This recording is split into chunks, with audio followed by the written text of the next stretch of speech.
Come with me to a magical place where being labeled the pork queen is a compliment, where being nice is just a way of life, and where all leaders of the free world must pass through.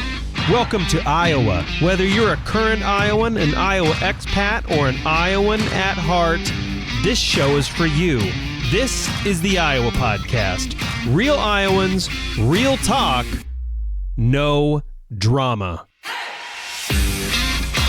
This is indeed the Iowa Podcast. This isn't Justin. I'm Rob, filling in for the Iowa Podcast while Justin is on vacation. Rob Newton, I'm a local radio host here at Life 107.1. And as you know, the Iowa Podcast talks about a lot of economic stuff, business, and I personally love to have fun when I talk about anything like that. Or things that I would say are important to me.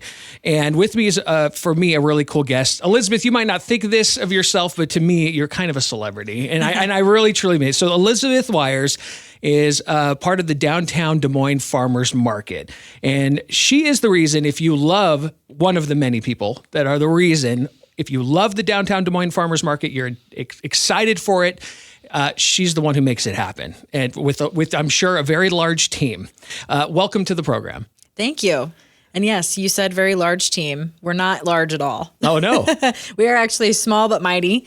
There is about 4 of us that strictly do events on our team. Mm-hmm. And then we are on a team of about 6 or 7. And so together we put on all these events. Without the help of our ambassadors, though, we wouldn't be able to do it. So probably about a team of 16 in total. Oh, wow. And you know what? And that was going to be one of my questions and it's good to know that, because I'm curious what all goes into making, because once the Des Moines Downtown Farmers Market goes into effect, in May, and it goes all the way through October, I can't imagine how much work it is every week to be ready for the next one. But in the off season, you technically have a short amount of months to get ready for the next year. So what all goes into that for you? Yes, we are a market of 6 months, but that also gives me 6 months to prepare for the next year.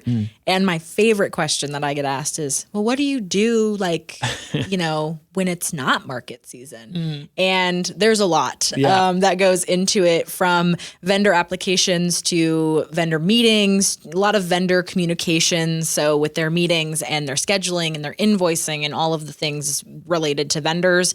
But also kind of the back end. We have the street permits and the meter permits and the sound permits and all of the permits. And people don't think about the fact that we have porta potties. We have to get those in line. Yeah. We have a waste management service that comes in that we hire to clean up the streets and make sure that our trash is in the correct bins. And so we have to work with them to do that. So really a lot of the not glamorous things that you would think about when it comes to event production is also what we have to do. Yeah. And so from January through about now is when we're starting to do a lot of that stuff. And then, we are in crunch time and getting our signage and working with the Department of Agriculture for different things and all of our food assistance programs. So a lot of meetings, a lot of prep. And about an hour ago, I was in the back of a truck loading signage and tables. Oh, wow. So yeah, so it is definitely a huge responsibility. And as a big fan of the farmers market, I really am very grateful. And I'm going to get into a little bit of the economic impact on it in just a little bit. But first, let's get into some of the fun stuff. The farmers market this year, it's the 50th Downtown Des Moines Farmers Market this year, correct? Yes, the 50th season. Wow. And so not only is that its own large milestone, it's also growing again. Like when I first moved to Des Moines in 2021, I heard about the farmers market, and that was right like at the tail end of COVID. And so it was obviously scaled down. And then I heard, okay, they're going to go to like 200 vendors eventually. I'm like, whoa. But this year it's grown even more, right? Correct. And I think pre-COVID, we had an enormous market, right? And then COVID definitely kind of put a damper on things. We had to slow it down. And so last year we were kind of back to what we were. And this year we're kind of growing again. And so we're adding 5th Street between Cherry and Mulberry, and that gives room for about 20 new vendor booth spaces. And we've approved 48 new vendors to be at our market this year. So we have a little bit over 300 vendors on our roster. That is so amazing. That's incredible. I mean, it already gets very busy every single Saturday there, so it's going to be amazing to see the crowds that show up. And what is the record on crowds? And do you think you're going to break it this year? I don't have that number necessarily on the top of my head, but I know we definitely get about 28,000 people down there every Saturday. Wow. Opening day is definitely a little bit of a larger number of people down there, but it's really fun to see all the people and kind of try to break our records if we can. But being the 50th season, it's also fun to look back and know that 50 seasons ago in 1976, this market was in a parking lot with 15 vendors and 200 shoppers. Wow. So the fact that we've grown to what we are in 50 years may seem like a really long time, but it's really not. And there are people that are still alive today that saw that market on the first day. We still have vendors that have seen that market and have been there for every season. So it's really not that long ago to see how exponentially we've grown. Yeah, and obviously that shows the interest that locals have and anyone who comes to Central Iowa to go to the downtown Des Moines Farmers Market. But also, I think it shows how it's been a benefit maybe to a lot of these vendors and how new vendors can see its benefit. I mean, how often are you getting someone new saying, "Hey, I want to be part of this"? Every day. Wow. We have an interested vendor form on our website, and I get probably at least 3 of those forms submitted every single day. And I get various emails as well every single day of people wanting to be on it. We do have a pretty strict application process. And so that process starts in January, ends in February, and any new vendor has to go through a vendor jury. And so, they get selected from a external jury that we're not a part of. And so that's kind of how our process looks. So after that process is over, we just have to say, we'll put you on our mailing list for next year or whenever we open our applications again. But that list just grows and grows and grows and grows. So wow. So how does the little up and coming mom and pop shop, or maybe they don't even have a spot yet as far as like an actual business in Central Iowa or wherever, but they have a business that they've started and they're like, wow, this place is big, but I want to be part of it because I want to get my my business's name out there. Is this even possible for them? Yes. So there are 2 ways that we've seen this happen. First, you just apply and kind of see what happens, right? And the jury might really like you, and they might like your product, and they might think you're a great fit, and they might think you have enough on your resume per se to be a really great fit for the market. And maybe it's something niche that we definitely need and haven't seen at our market before. But there's also a second path to that as well. We have our Spark DSM Business Incubator program. And so with this program, it's an application that businesses fill out. And then this program is under our talent team at the Greater Des Moines Partnership. And so they kind of run the applications, and there's different sessions and curriculum aspects of this program. So if you need help with accounting or setting up your business or, any sort of licensing things or marketing or whatever the case may be, there are different sessions that you can attend and be at once you're approved. Part of that program is being at our events. So not only the farmers market, but also out to lunch, also the World Food and Music Festival, also the winter market.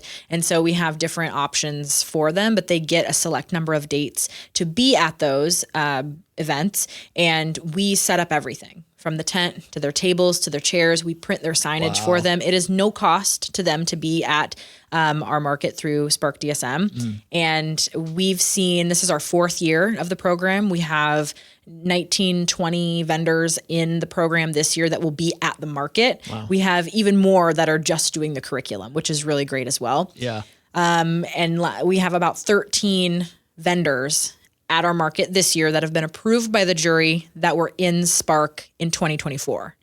So it's definitely possible. Yeah. We see a very big correlation to the vendors that are in Spark eventually being normal vendors. And even I think 3 of them have brick and mortar stores now and have their name and have been at the market for quite some time. That's cool. So it's kind of like a, and I know you call it kind of like the incubator program, but it's almost like a, Basically, you're just coming up beside these businesses that are wanting to learn, wanting to grow. They have their passion in whatever product that is that they're trying to sell. They want to grow. That's why they come to the farmers market. And so you're not just saying, here's a spot. If you're good enough, you can be here. It's like, no, let's come alongside you and help you grow. Because obviously it's beneficial to them. It's beneficial to the farmers market, but it's also beneficial to everyone in our communities. So that's really cool that you guys do that. Yeah. And we definitely try to highlight our vendors that are there as well. You know, we have 26 weeks. We have a lot of posts and a lot of blogs that we can write. And so trying to highlight different vendors who've been there a long time, or maybe they're brand new. And so kind of sharing the wealth when it comes to different interviews or different blogs or different things that we do as a market that we can bring our vendors in to just help them get more exposure as well. You know, we have 28,000 people that come down there, but sometimes just an extra nudge is helpful. Yeah. And that just brings me to the next thing. I mean, we kind of alluded to it earlier. The downtown Des Moines Farmers Market definitely has an economic impact. Locally, obviously, with the fact that it's in Des Moines, the logistics that go into that. You mentioned the fact that all the different behind the scenes stuff that has to happen so that it's, so it's a good experience for everyone, a healthy experience and with no issues. So there's different vendors that aren't technically there, but are there as far as helping out and making it happen. I assume that it's got has a great economic impact on, Des Moines City and Polk County, maybe even Central Valley, but how far does it go? Yeah, I would assume it has a good impact as well. I don't know the specific details on that, but we have vendors that come from all across Iowa, all across the entire state. And I hear people all the time say, well, we want to shop local. We want to shop local. And I've gone to farmers market conventions and conferences, and everybody talks about the importance of shopping local and being local. And I love being local, but our version of local spans so much broader than I think a lot of other markets because we're so big. And we have vendors that come from Cedar Rapids. We have vendors that come from Quad Cities. We have vendors that come from like Council Bluffs area.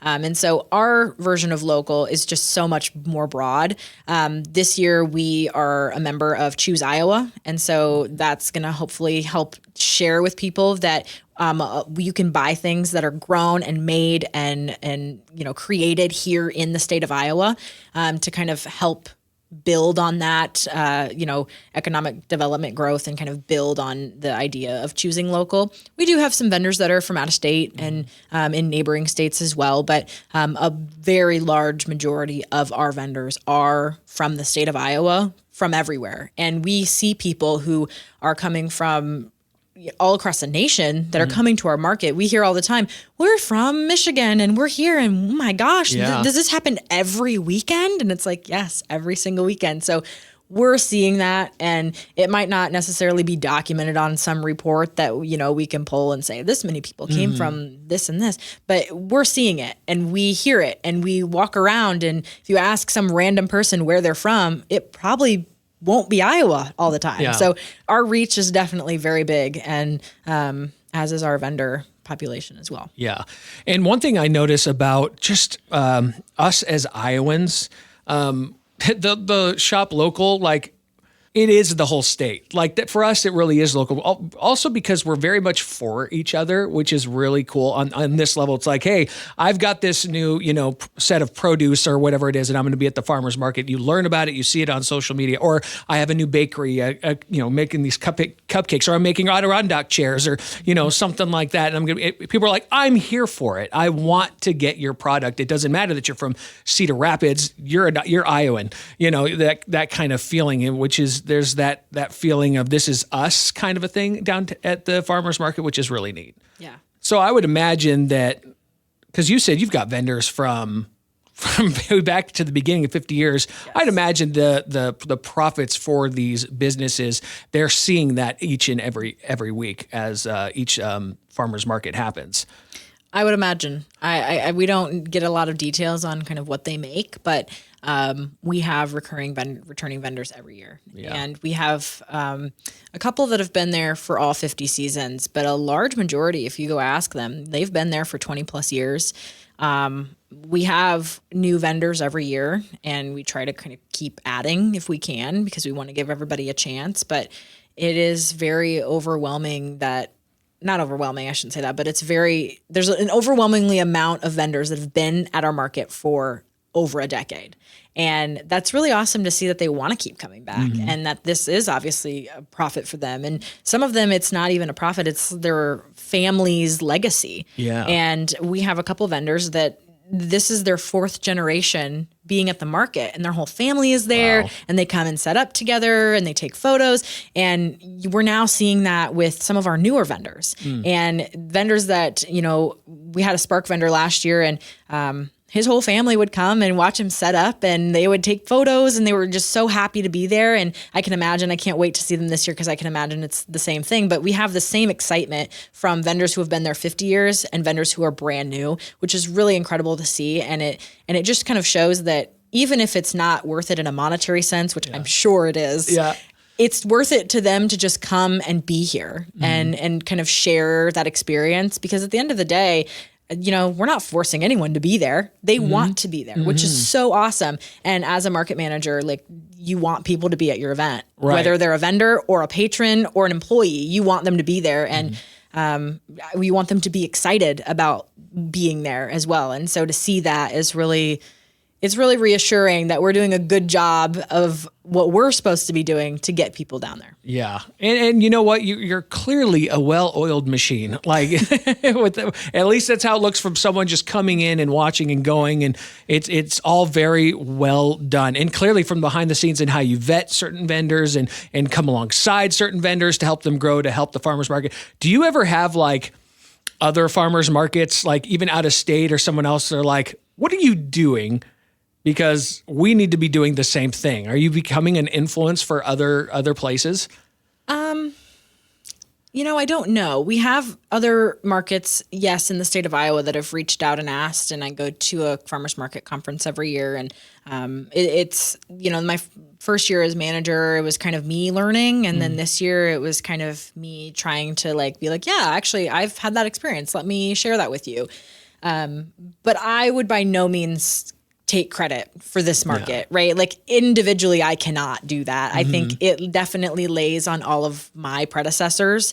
And yes, I've grown this market in the year that I've been here. And, our team that I work with now has made this market even more positive than it was before. But looking back 50 seasons, looking even back to the last 20 seasons, there was some very heavy ground laid by those predecessors to make it what it is today. And I don't think we can pinpoint it to one person, but it's the vendors, it's the staff that have been here before me, that before I was even born, but it's also the community. Right? Without them, this market isn't what it is. We can have a great market, but if nobody shows up, then it's not really that great of a market, right? So I think there's just a lot that goes into it. But at the end of the day, I mean, people want to be there, and I think that's the most important thing. Yeah. All right. And so to wind down this conversation, Elizabeth, let's get into some more of the really fun stuff. So what are the highlights? What new or fun things are we going to see at the farmers market this year? I think the main thing is that it's 50 seasons. And so you're going to see a lot of things on our social media about our programs that we're going to be working through and trying to advertise. So we don't have the full list quite yet, but just kind of keep watching, because things will be popping up, and we have a really exciting lineup of things scheduled for this year. So watch our social medias for that. Opening day is May 3rd. Yep. So make sure that you're coming out for May 3rd to ring our opening bell, to ring in that 50 season with us. We ring the bell every Saturday morning at 7 a.m., 8 a.m. in October. So if you're down there, come say hi. We have new organizations and individuals ringing our bell every single week, which is really exciting. So this weekend is Unity Point. They're going to come down and ring the bell and kick off the 50th season with us. We have a lot of really great new vendors to check out, our Spark vendors definitely to check out. And then we have, of course, our Meals from the Market program back again, which we're really excited about. Bike valet. So if you're a biker, come drop your bike for a while. So lots of really fun things to do down there. Nice. And this is me selfishly wanting to know for myself, what are the new, there's got to be a new tote, there's got to be a new shirt, and there's going to be bell giveaway, I'm guessing, at the first one on May 3rd. So I got to know what color that is.